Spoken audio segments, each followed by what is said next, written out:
Umapela si Bagong Henerasyon Party List Representative Robert Nazal sa mga motorista na pairalin ang disiplina sa kalsada at tumalima sa tollway rules ngayong panahon ng undas.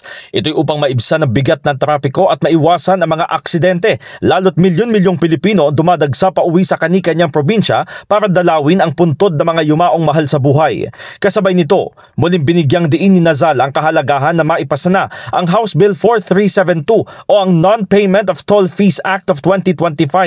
Layo nitong parusahan ang mga motorista na bigong magbayad ng toll fees at upang ma-standardize ang cashless collection system sa mga expressway.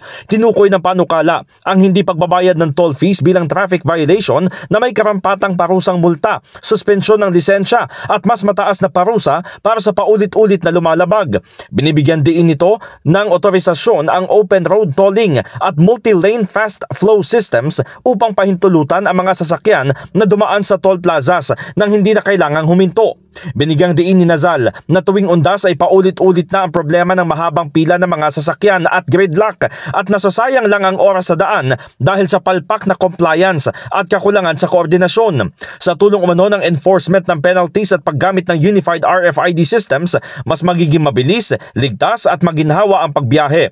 Sa ilalim ng panukala, mahaharap sa 1,000 pisong multa at 1 buwang suspensyon ng lisensya ang first-time violators, habang ang repeat offenders ay magbabayad ng 5,000 piso at suspensyon ng lisensya ng 1 taon.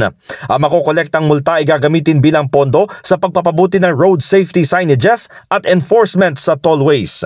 In the heart of changing lives, ako si Brigada Jika Aminyo ng 105.1 Brigada News FM Manila, The Music and News Authority.